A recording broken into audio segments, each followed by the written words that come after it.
Ora, eu me lembro. Foi assim que seu pai me pareceu antes de morrer. Fala pessoal, beleza? Já parou para pensar na verdadeira história de Scar? O vilão icônico do filme O Rei Leão. A Disney, com todo o seu brilho e magia, nos apresentou uma versão bem direta e simples de quem Scar é. O tio invejoso que quer roubar o trono de Mufasa e destruir a vida do seu sobrinho, Simba. Mas se eu te disser que a história dele é muito mais complexa e cheia de camadas do que você imagina. Hoje, vamos mergulhar de cabeça na verdadeira história do Scar, explorar o que a Disney omitiu e levantar algumas questões que talvez você nunca tenha considerado antes. Para entender Scar, precisamos voltar um pouco e olhar para o seu passado. O que muitos não sabem é que o vilão de O Rei Leão é bem mais do que um simples antagonista da história. No filme original de 1994, a Disney só nos mostrou Scar como o irmão invejoso de Mufasa, mas sua história é cheia de camadas que, se bem exploradas, poderiam gerar um enredo ainda mais fascinante. Scar, ou Taka, como ele era conhecido antes de assumir o nome de Scar, nasceu como o irmão mais novo de Mufasa. Ambos cresceram na Pedra do Rei. E o que a Disney não nos conta é que Taka sempre foi mais inteligente e ambicioso que o irmão mais velho. No entanto, ele sempre viveu à sombra de Mufasa, que era o favorito do rei, e tinha todas as qualidades que agradavam a todos. Era forte, justo, admirado por todos, um verdadeiro líder. E aí que começa a rivalidade. No livro O Rei Leão, O Caminho do Rei, que explora mais a fundo o passado dos personagens, fica claro que Taka cresceu ressentido e com sentimentos de inadequação. Ele sentia que jamais seria tão bom quanto Mufasa e que jamais teria a chance de ser rei. E esse sentimento de frustração e inveja que gradualmente transformou Taka em Scar. O rancor de Scar, a evolução de um vilão. Agora a coisa começa a ficar mais interessante. Muitos acreditam que a única motivação de Scar era a ganância pelo trono, mas a realidade é bem mais profunda. Scar não era apenas o vilão que queria governar. Ele se sentia traído, rejeitado e não tinha o menor apoio de sua própria família. O que pouca gente sabe é que Scar, em sua juventude, era alguém com um potencial grandioso. Ele possuía uma mente afiada e sabia como manipular os outros ao seu redor. Mas por ser visto como o segundo filho, ele sempre foi excluído dos planos do rei, mesmo sendo mais inteligente que Mufasa em muitas questões. Mufasa, por ser o típico bom líder, sempre teve o apoio do povo e de sua família, mas Scar, por outro lado, tinha que lidar com o ressentimento e a solidão. Em certo momento da história, ele chegou a ser nomeado para o posto do conselheiro do rei, mas nunca chegou a ser o líder. Esse fracasso moldou ainda mais sua personalidade amarga e o levou a sentir que não tinha mais nada a perder.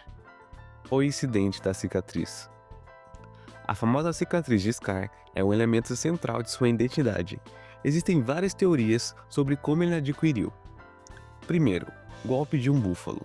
Uma das versões mais conhecidas sugere que Scar se feriu durante uma tentativa fracassada de atacar Mufasa com a ajuda de hienas.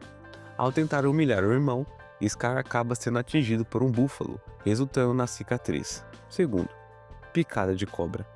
Em uma versão apresentada na série A Guarda do Leão, Scar menciona que uma cobra venenosa o mordeu, causando a cicatriz.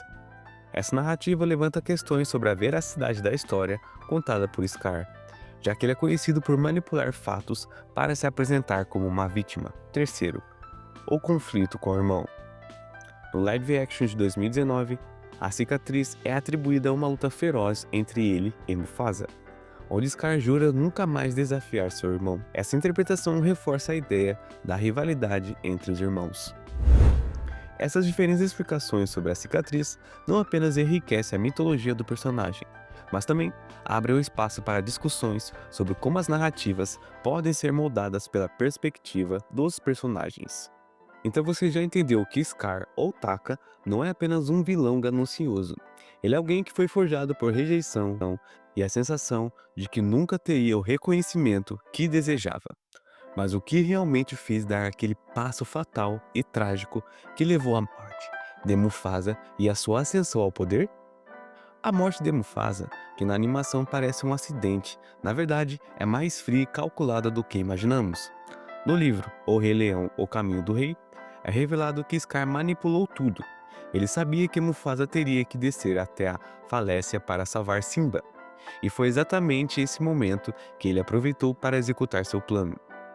O mais impressionante ainda é que mesmo após a morte do irmão, Scar não sentiu aquela sensação de alívio.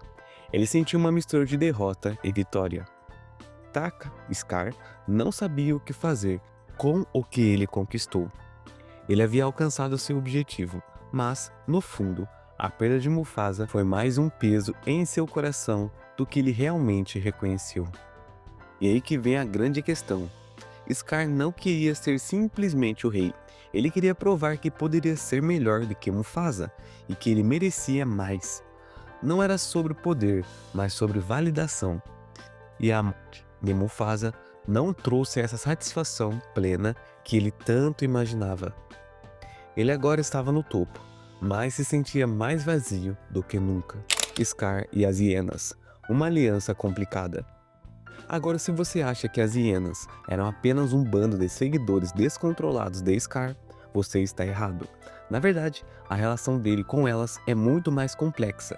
As hienas, como você bem sabe, são uma parte importante do plano de Scar para assumir o trono. Mas a história por detrás dessa aliança é bem mais interessante. No início, Scar não tinha aliados, ele era um outsider, alguém isolado, e as hienas que viviam marginalizadas no ecossistema do Reino da Pedra foram suas parceiras estratégicas. Scar as viu como uma força que poderia ajudá-lo a conquistar o poder. Mas ao mesmo tempo, ele sabia que as hienas não tinham lealdade real a ele. Elas estavam ali por puro interesse e não por afeto. Scar sabia manipular suas necessidades, prometendo comida e uma nova chance para elas. Ele não apenas as respeitava de verdade, mas sabia que sem elas não teria como derrotar Mufasa e depois manter o poder. A grande traição, o fim de Scar. Então o que aconteceu com Scar no final? Ele perde o reino, claro, mas o mais interessante aqui é que como ele morre, ele é derrubado por Simba e suas próprias hienas, que ele usou durante toda a sua jornada, são as responsáveis por sua queda, o que é simbólico. Mesmo após toda a manipulação, Scar foi incapaz de manter sua aliança com as hienas. Elas o traíram no fim, e ele foi comido vivo, literalmente, pelas consequências de suas ações. Scar, em muitos sentidos, não era apenas um vilão pelo poder. Ele foi um indivíduo destruído por seu próprio orgulho e sua incapacidade de ver além de seu desejo de vingança. O reino que ele sempre quis acabou sendo o que o destruiu. Ele perdeu tudo: sua dignidade, seu propósito e, é claro, sua vida. Então, no fim das contas, quem é Scar? Ele é mais do que um vilão que aparece nas telas. Scar é um personagem multifacetado, com uma história de sofrimento e escolha.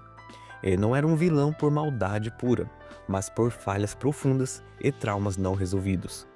Se a Disney tivesse explorado mais a fundo sua história, teríamos um vilão ainda mais complexo, digno de nossa reflexão. E se você chegou até aqui, espero que tenha uma visão mais completa sobre esse personagem tão icônico.